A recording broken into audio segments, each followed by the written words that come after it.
So good morning everyone, and once again welcome to everybody.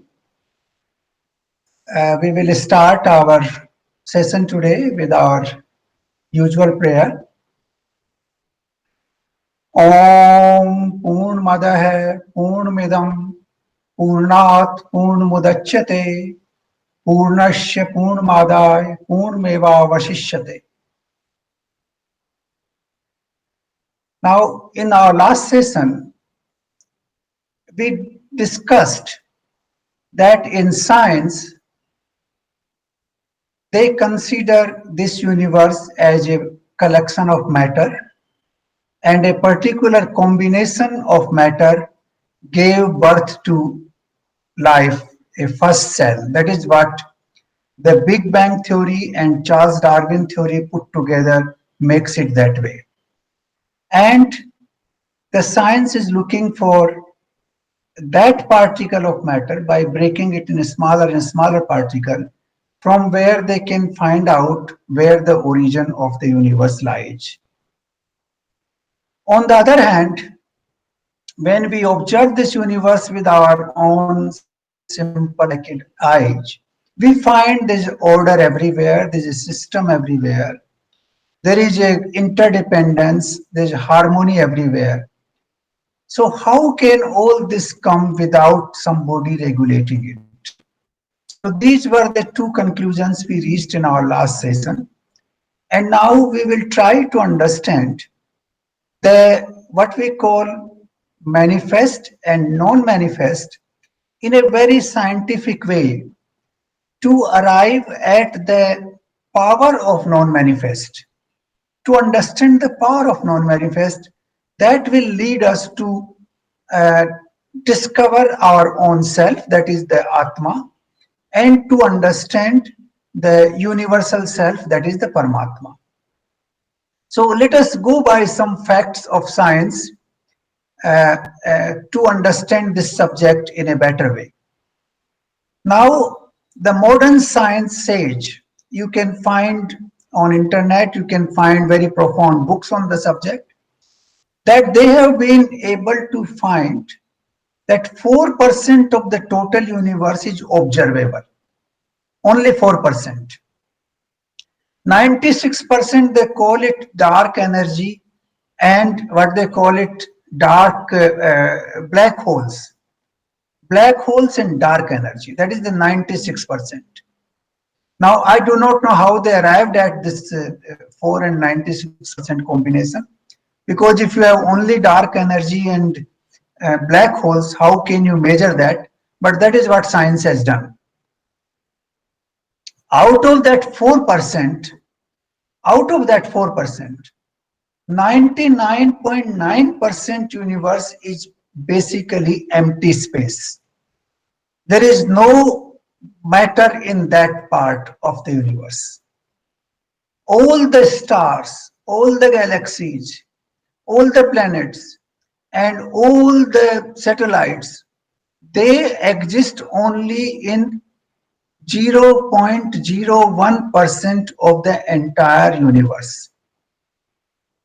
Entire, my mean here is 4% observable, not the total 100%. So you can imagine that the matter which appears, the planets, the stars, all the galaxies, they are just a minuscule part of this whole universe. Just to give you an idea, I have put together a few facts here. The sense, the speed of light. You know, what is light year? We have to understand light year to understand the spatial distances, because that is the measurement of a spatial distance. Now, light year means the how much the sunlight, the rays of the sun, can travel in 1 year. That is light year. Now, in 1 second, the rays of the sun travel 300,000 kilometers. 3 lakh kilometre 1 second में चलती है. तो actually in 1 year it works out to be 9.46 trillion kilometers.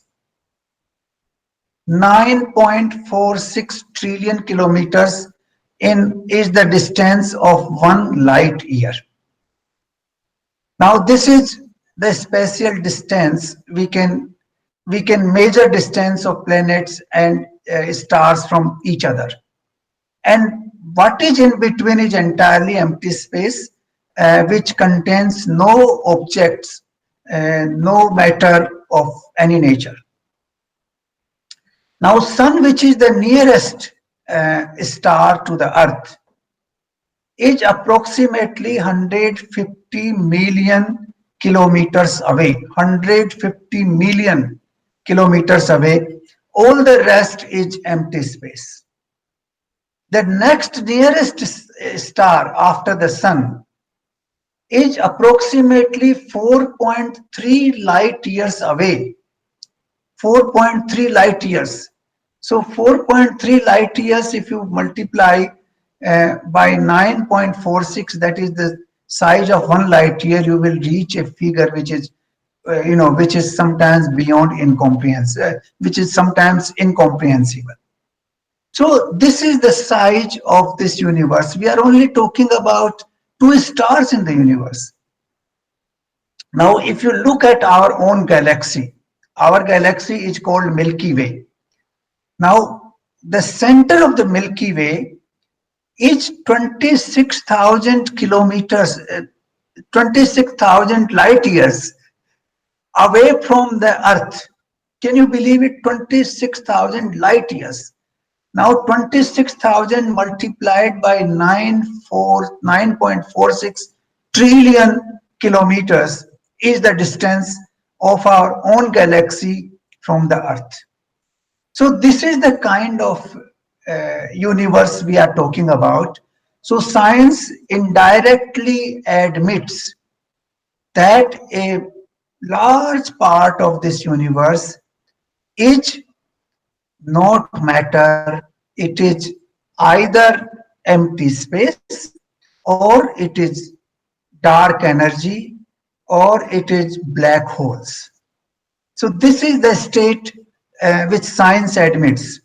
Now if we put it in Vedic language, the whole thing, what is empty space and what is these dark holes and black energy, that is basically what we call non-manifest. It is completely hidden from our sense organs. That is what this means basically. It is not the manifest universe. So the science also accept this fact, and therefore they accept that there is a manifest part of the universe and there is non-manifest part of the universe. Now, let us see how they interact, manifest and non-manifest. The things which are manifest today can become non-manifest tomorrow. The things which are non-manifest can become manifest. Now we have to understand this very carefully. For example, we are manifest today. After some years we will die and will become non-manifest. Our grandchildren and their children will only remember our name, but they will not see us. That's how it is. We see a tree which is manifest today. Tomorrow it falls down and it becomes non-manifest. The whole thing merges into the 5 elements of nature. This happens every day in front of our eyes. We see things which are manifest today, but they are becoming non-manifest tomorrow. Similarly, there are things which are not manifest today. They keep appearing. They keep appearing from the non-manifest. Now, for example, you sow crops. In a field you put, on the earth we have, millions of hectares of land which is cultivated every year. Now we put a few seeds there and huge crops turning into trillions of tons appear from those fields, and that is manifest.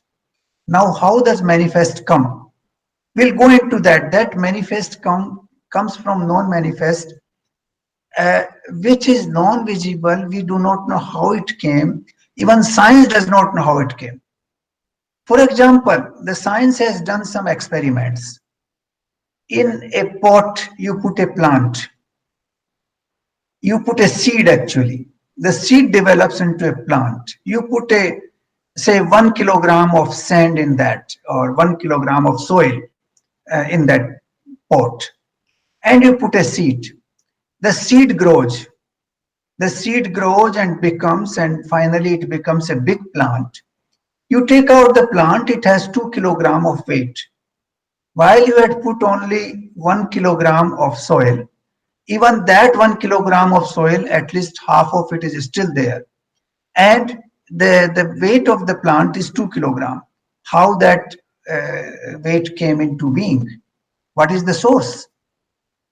So these are the very fundamental questions, that how manifest come from nowhere, and how how non-manifest actually gives birth to manifest. This is what we are going to understand today. The whole process of this universe is that the non-manifest, avyakt, giving birth to vyakt. That is what we should understand. Then we will be able to understand this whole process of this universe in a much better way. Whether there is a God or whether there is no God, that doesn't matter, but we will understand this process very well. So now I have put together a few, quotes from Vedas and Upanishads to understand and to start our conversation on this subject. There's a Purush Sukt in Rig Veda. It's a very, well talked about sukta. It's 1090, that is the 10th chapter and 19th verse, is the Purush Sukta of Rig Veda. In that, it has been said, I will give the English explanation of two verses in that Purush Sukta, that is verse number 1 and verse number 3. It has a total of 16 verses, okay? Now, verse number 1 says that Purusha means the supreme power, the God, or whatever name you give, the Brahm, whatever. The Purusha has thousands heads, thousands eyes, and thousand feet. He pervades all over the land, entire cosmos and beyond. So this is what the Rig Veda explains about the Brahma, about the supreme power, that he pervades everything. Not only the land and cosmos, it goes beyond. And the verse number 3 even goes more precisely into that, explaining that this vast and great cosmos is his manifest, is the manifest of the Brahman. Yet greater still is Purusha than all the greatness of his cosmos. He is even greater than the greatness of this entire cosmos, because only 1/4 of his energy is actually manifested in this universe. The 3/4 of his energy is actually constituting the immortal world of transcendence.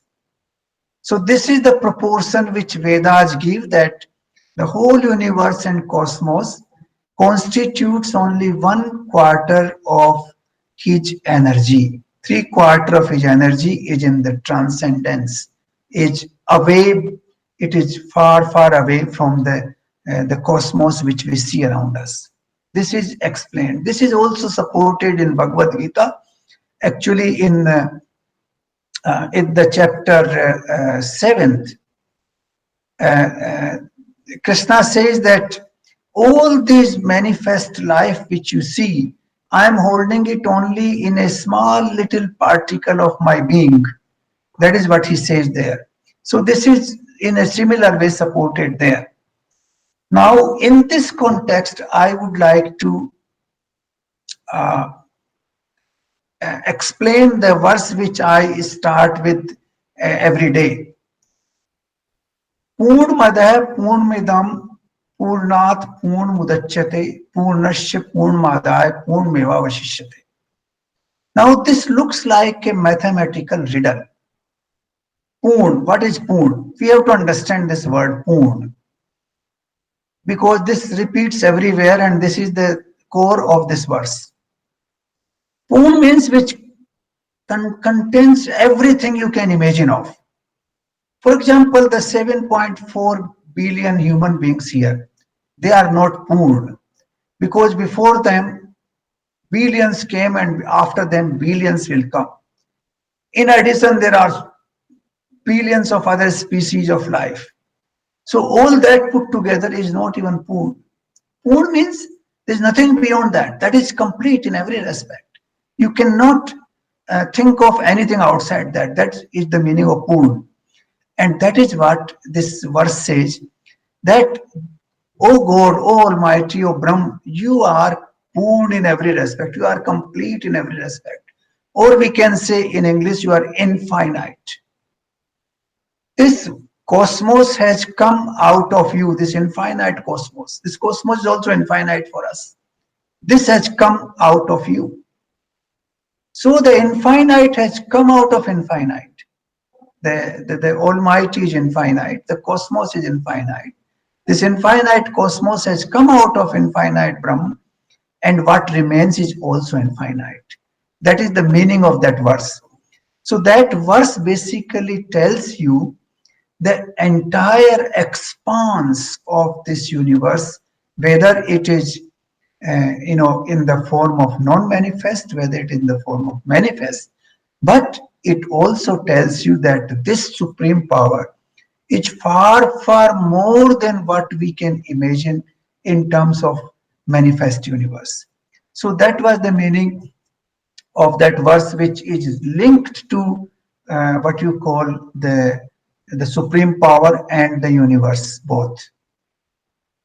Now, in Isavasya Upanishad, the first, actually, I'd also like to tell here that each of the Upanishad here is named after the first letter of that Upanishad, first letter of the first verse. So Isavasya Upanishad is called Isavasya Upanishad because the first letter of the first verse is Isavasya. So it says that Isavasyam idam sarvam yattincha jagatyam jagat. That this whole universe is pervaded by the Ishwar, Isha, pervaded by Ish. He is there in the entire, what you call moving and non-moving universe. That is what it says. The same thing is said here as well. Now, we go to a very profound verse from Mandukya Upanishad. Mandukya Upanishad is a very small Upanishad, but it's a very profound Upanishad. The verse number 7 is a very, profound verse of this. I'll just read the first, it has in three, parts. I'll read the first part in Sanskrit because it reads so beautifully. Nanta pragyam na bahi pragyam, nobhyata pragyam na pragyan pragyam, na pragyam na pragyam. You see, the Sanskrit in certain ways is a very beautiful language. Now they are talking about that the Almighty, that He cannot be felt inside, He cannot be felt outside. अंत प्रज्ञ अंदर भी नहीं देख सकते, बहिर प्रज्ञम बाहर भी नहीं देख सकते. That is what it means. नोभ्योक्त प्रज्ञम, दोनों में बाहर और भीतर भी नहीं देख सकते. मतलब neither outside nor inside you can see him. He is beyond intellect. Na pragyan dhanam. Pragya is the intellect. You cannot understand with him with intellect. And he cannot be transacted. Transacted means you cannot, like you do a transaction, you buy this and sell this, you feel there's some transaction there. So you cannot transact with that force which is constituting this universe. Nor he can be seen, nor he can be touched. He has no attributes nor can he be subject of thought or imagination. उसको हम सोच भी नहीं सकते, उसकी कल्पना भी नहीं कर सकते. Because you can imagine things which you have seen, which you have heard, which you have some image. When I tell you, okay, think of a tree, you immediately the image of the tree comes in your mind. But when I tell you, think of Brahma, no image comes in your mind because you have never seen Brahma ever. So no image will come. It's not possible. You say, I say, think about Paramatma, no image will come in your brain. But if I say, think about earth, an image will come straight away. So it is not a subject of thought, it is not a subject of imagination. He cannot be explained, nor can he be described. That is, you see, he goes there. He can't even be described. He is eternal, always calm. At the same time, they are describing it. You see, this is the language of paradox. On the one hand, they say it cannot be described. At the same time, they are describing it, saying he is eternal, always calm, benevolent, all pervasive, and without any parallel. You see, this is the quality of that great force. One can only experience his power. One can only experience his power through the self. Remember this, the power of the Almighty as well as the power of the Atma can be understood by the self, by your Atma only. आत्मा का power भी आत्मा से और परमात्मा का power भी आत्मा से ही महसूस किया जा सकता है. This is a very key word in understanding this universe, that we have to understand this universe with our own self. So this is what Mandukya Upanishad explains in verse number 7, which is a very, it has only 12 verses, by the way, Mandukya Upanishad, but this is a very profound verse. Now, Mundak Upanishad. Mundak Upanishad is equally very profound. This is very, easily understood phrase. It says that it is the truth as the blazing fire. There's a blazing fire. Thousands of sparks similar to the fire come out. When the fire is blazing, thousands and millions of sparks come out of that fire, which are similar to the fire. In the same way, exactly in the same way, innumerable beings, millions and trillions of beings come from that imperishable Brahma. Imperishable Brahma, all these sparks which we see in the form of beings, they come out of that Brahma and then they go back to that Brahma, they dissolve into that Brahma, the same way as the sparks coming out of the fire dissolve back into that fire.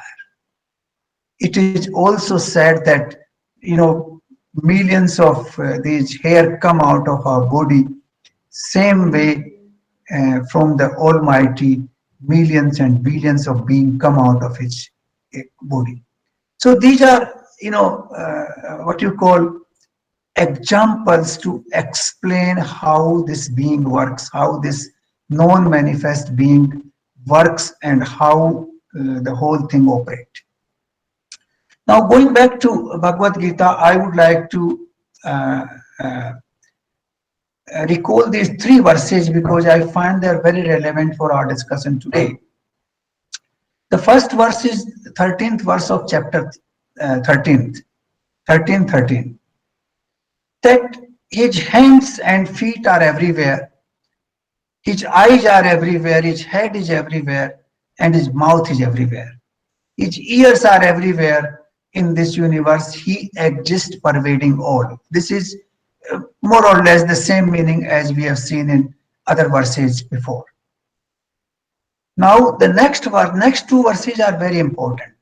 Of course, all of them are important, but the next 2 are important in a different context, which I will explain when I go to these verses. Now, this is chapter 9, verse number 4 and verse number 19. The verse number 4 says, this entire universe is in me in non-manifest form. This entire universe is in me in non-manifest form.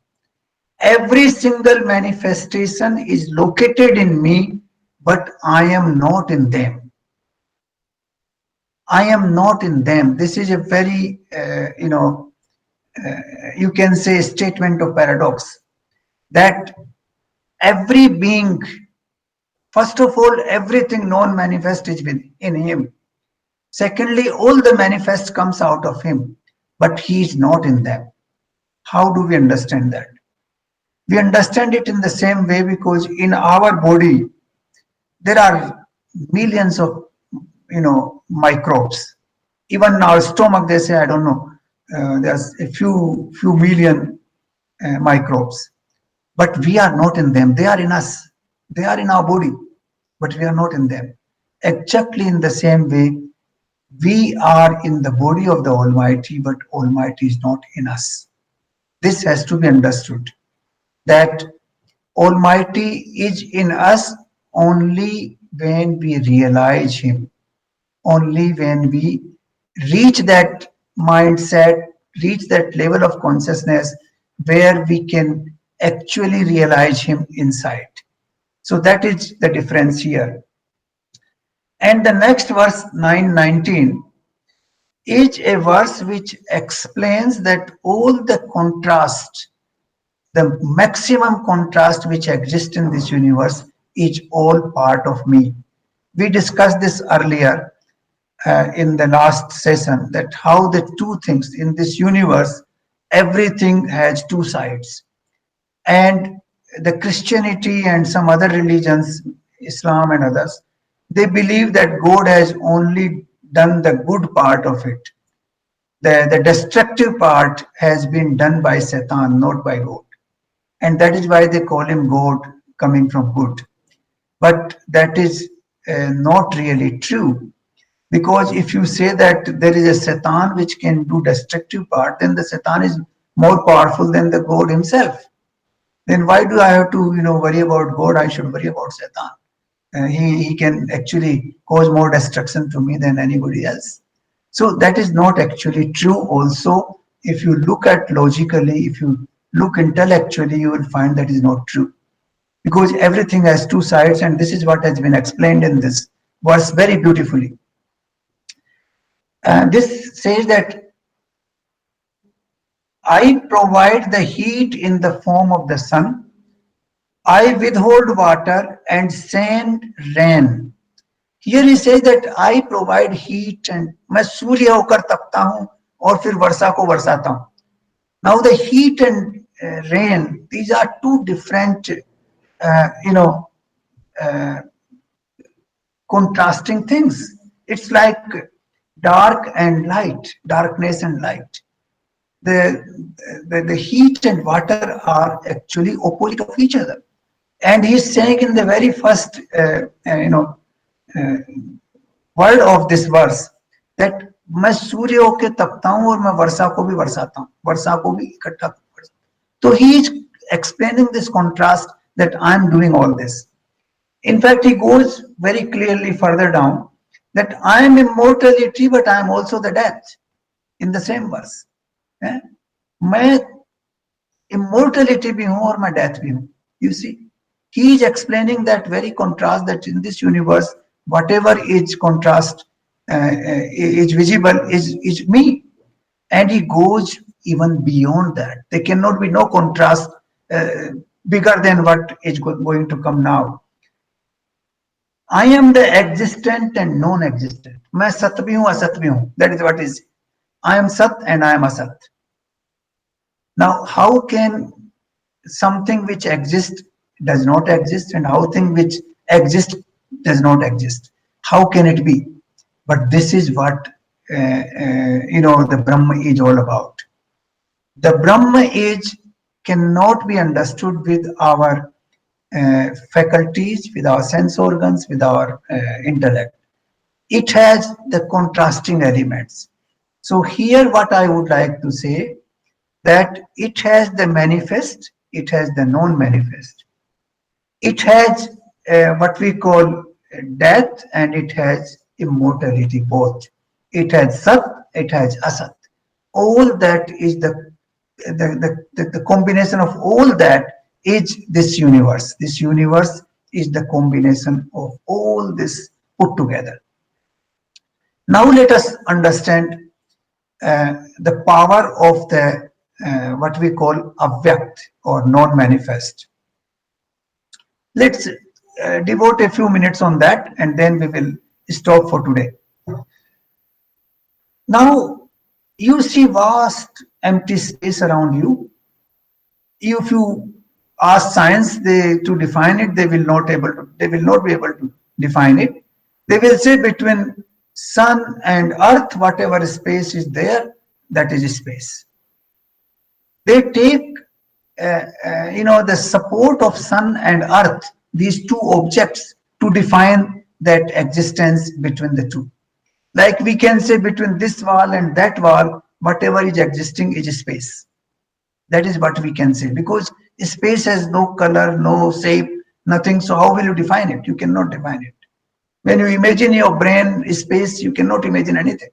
It's just empty thing. So precisely, uh, this empty space is not really empty. This empty space, or this avyakt space, has everything possible which you can imagine. To begin with, this space has air everywhere. We are breathing in and out. It has temperature. You feel hot and cold because of this. This space has water. You have humidity content. So it has water. It has dust. You close a room for a day, you will be having dust all over. So these five elements are already there. This is an empty space. Now this empty space, anything you can imagine. You see trillions of sounds pass through this space. All these cell phones which we have, their sounds are in this space. All the radio waves and TV stations and walkie-talkies and satellite phones and I don't know, all kinds of communication equipments now and in the past, they have their sound waves in this space. That is why you get that sound. The whole internet is here in this space. You can say that, okay, it came through router here, but it exists here. That is why you can get this into Wi-Fi. What is Wi-Fi? Wi-Fi means this whole universe exists in this space, in these atoms. And that is what science has now discovered, that every single atom of this entire, empty looking space, every single atom contains the whole universe. Then you look at, all the things disappear into this space. If there's a big, large city, it goes into fire for some reason. Where does that city disappear? The ash which will be left behind will be a small little quantity. All the rest disappears into this empty space. And we consume approximately, say, 10 trillion liter of petrol every single day on the earth. Where does it go? It goes into this empty space. All kinds of fuel is consumed wherever. It goes where it disappears into empty space. Where does it go? It just disappears. So this is the power of empty space. This also creates, exactly.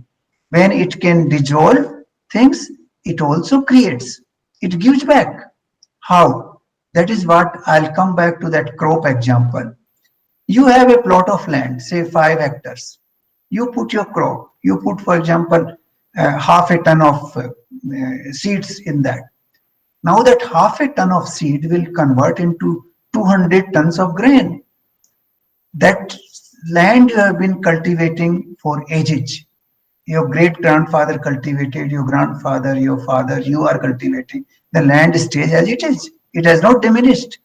It has not reduced in weight. It has not gone down. It is exactly the same it was. So how did this weight come from? This weight came from this empty space. This empty space which has been able to absorb all that which is destroyed and which was manifest before, it dissolves into this empty space. Similarly, this empty space gives birth to things which do not exist and they come into existence. So, in brief, this is a very brief description how the empty space is the birthplace of all that is manifest. How all the manifest, when it is destroyed, it is dissolved and absorbed by the empty space. This is the empty space we are talking about, which is visible in the form of 4% observable universe. We are not talking about the black holes and dark energies, which is 96% of this universe and which is beyond our observation. We are only talking about this empty space in this 4% observable universe. So imagine the power of all that, the power how it is manifested and how it is dissolved. And that is what the universe is all about. And that is the power, you can call it power of nature, as we can call it power of God, you can power of regulator, you can call it power of the Almighty, whatever name you give doesn't matter. But this is the power of the non-manifest force which is existing in this universe. This is a totally non-manifest force. You can only understand that force uh, through your observation in a limited way, but through your soul in a much greater way. In the next session, we will go to the Atma, the part how you can feel your soul and how you can feel this whole universe through your soul. That would be the topic for our next talk, next Saturday. But today, let me, uh, uh, recapture the important points. The first is that even the modern science says that a significantly large part, somewhere 99% plus part of this universe is non-manifest. It can be in the form of dark spaces or dark energy or black hole or whatever name they give, doesn't matter. Only less than 1% is in the form of manifest universe. That is one. 4% is observable, but less than 1% is manifest. So science also accept that there is a manifest part and there is a non-manifest part. This has been explained in Vedas and Upanishads very precisely.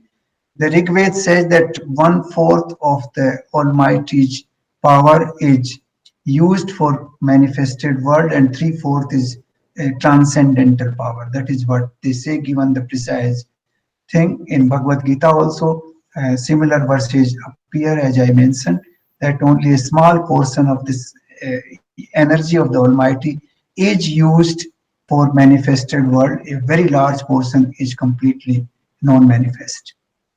This has been explained in various Upanishads, which we talked about, and we also understood that this power of this universe, which is visible to us, it has two sides of the coin, and the one side is darkness, the other side is light. If one side is knowledge, the other side is ignorance. Therefore, the Krishna gives the example that he is he is appearing in the form of sun as well as in the form of rain, and he is the Sat and he is the Asat, and he is Mrityu and he is immortality both. So all these contradictions are part of this universe. They are inbuilt into the system. Now, before I conclude, I would like to say one thing more today. Uh, in Upanishads, there are two words which have been used, that is called Vidya and Avidya. Now, Avidya means knowledge of this physical universe, that is Avidya. That word has been used, Avidya, knowledge of the physical universe. and knowledge of the non-manifest, knowledge of the avyakt is called Vidya. So if you are referring to Vidya, you are referring to that part which is 99% plus and which is non-manifest, which is avyakt, but which we can realize it through realization of our soul. So how do we realize that? We will talk that tomorrow. It's not a very complicated process. I think if we apply our faculties properly, each one of us can actually realize that knowledge. It will not be very difficult at all. So in the next session, we will discuss that. And today I would like to conclude here. If you have any questions, I'll be very happy to answer.